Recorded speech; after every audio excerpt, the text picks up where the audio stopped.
Bienvenue dans les cuisines des grands chefs.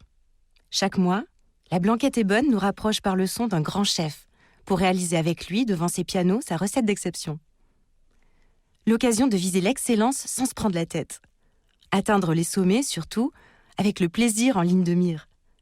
La chronique dure le temps de la réalisation de la recette, sous la houlette de François Tauriac, journaliste, qui pendant plus de 25 ans a eu la chance de côtoyer les chefs étoilés.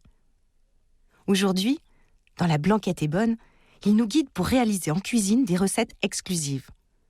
Maintenant, il ne vous reste plus qu'à écouter, savourer et surtout, pas d'inquiétude, si vous perdez le fil, la recette vous est redonnée à la fin de ce programme, tout simplement.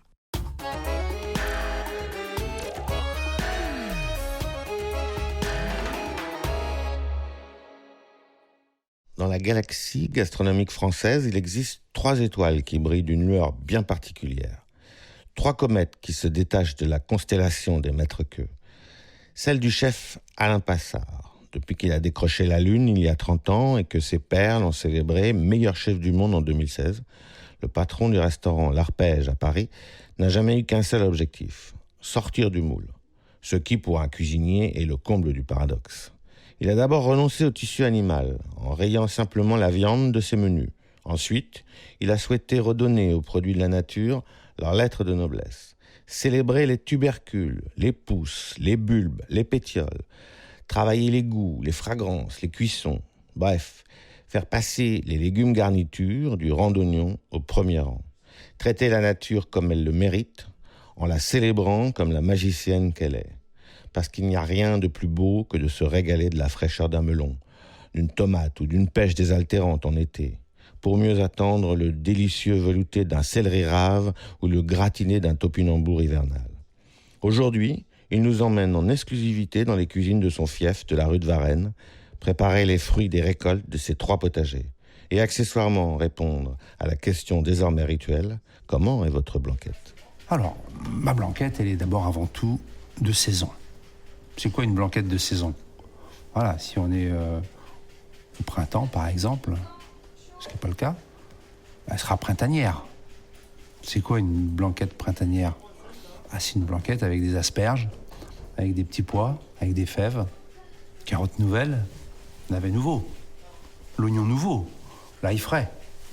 Voilà. Si elle est automnale, elle sera avec du céleri rave, du poireau, des endives, peut-être un petit côté forestier, girolles, cèpes. Ah, ça c'est le. Donc voilà, ma blanquette, elle est en plus d'être de saison, elle est très cuisinée. C'est une blanquette qui est mijotée, qui est en général cuite au four à bois, pour je dirais que le cuisinier s'investisse un petit peu dans l'école du feu, la cuisson. Elle est très regardée pendant sa cuisson. Elle est très humée, parce que ça aussi c'est important de sentir un petit peu ce qui se passe dans la casserole. Et puis elle est servie chaude, fumante, en assiette chaude, avec un joli vin blanc. Voilà. C'est la recette du jour, la blanquette ? Oui, ça peut être une recette du jour. Là. Je la fais tous les mois. Ouais, j'aime bien, une fois par mois. Pas perdre la main, c'est important. D'avoir toujours un petit peu garder toujours un contact avec, je dirais, le cahier de cuisine de tradition. Important pour moi d'abord, c'est important pour tous les jeunes chefs. Faut que ça reste dans l'enseignement. Que ce soit une blanquette, que ce soit un bourguignon, un navarin, un cassoulet. Ce sont des grands classiques de la cuisine française. Et qui ne sont pas si faciles que ça à réaliser. Donc il faut s'investir un petit peu dans ce type de cuisine. Et puis je crois que ça fait du bien de remettre de temps en temps comme ça des plats du jour à la carte. Alors, on y va ? On la commence, la blanquette ? Donc c'est la recette de la blanquette.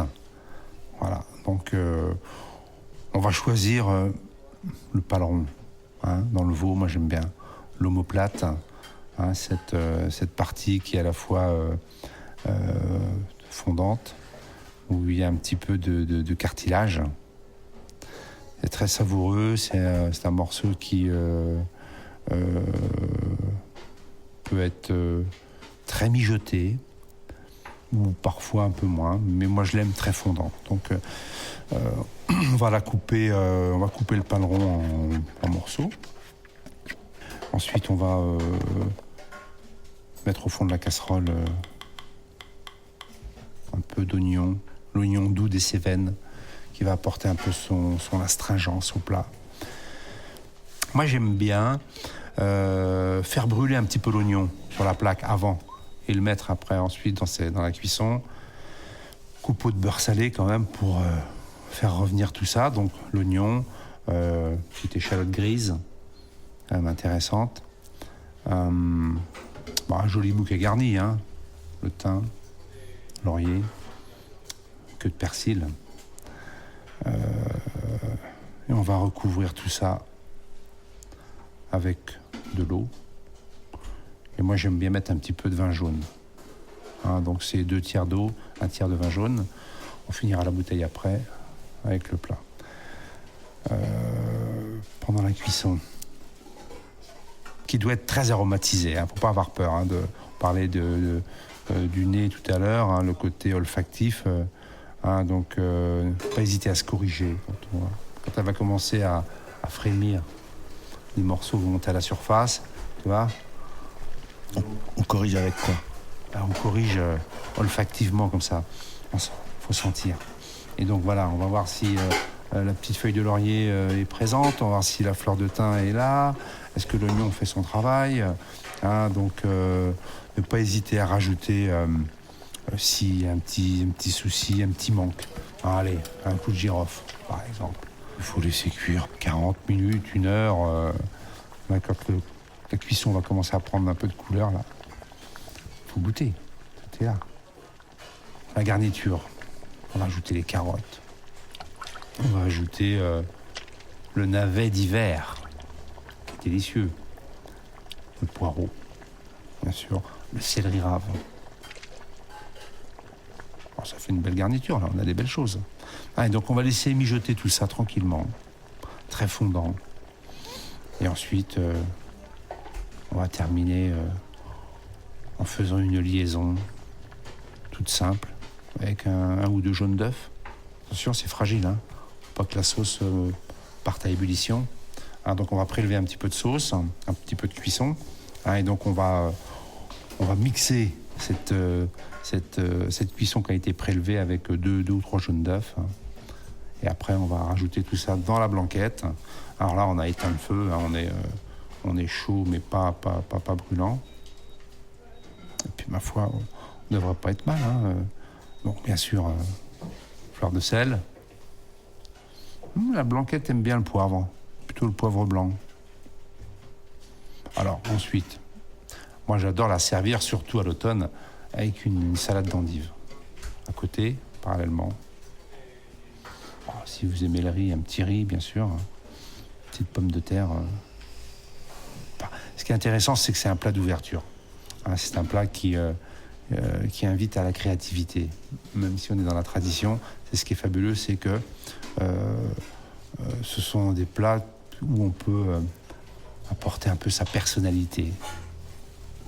Si vous avez envie de remplacer le thym par du romarin ou du serpolet, en fin de cuisson, quand vous allez la servir dans votre merveilleux plat de service, on peut parsemer avec un peu de cerfeuil, basilic.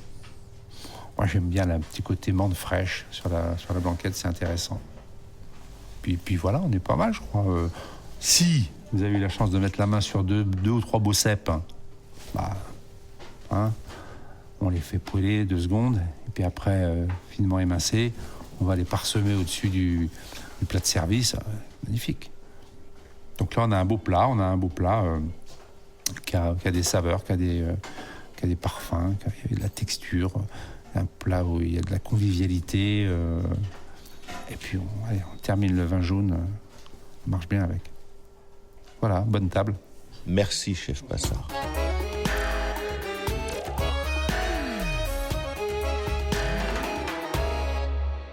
Alors, on synthétise rapidement pour la blanquette façon Passard. très simplement un beau morceau de paleron qu'on coupe en morceaux et qu'on plonge avec quelques oignons préalablement poêlés, presque caramélisés. Dans un faitout, on place le paleron à feu doux avec 2 tiers d'eau et 1 tiers de vin jaune. Vous n'avez pas de vin jaune, vous pouvez mettre évidemment du vin blanc, qu'on terminera d'ailleurs entre amis. On ajoute un bouquet garni, on laisse mijoter au coin du feu une 40aine de minutes. On goûte régulièrement parce que c'est en humant et en respirant la recette qu'on peut en jauger la cuisson, et on sert accompagné de légumes de saison.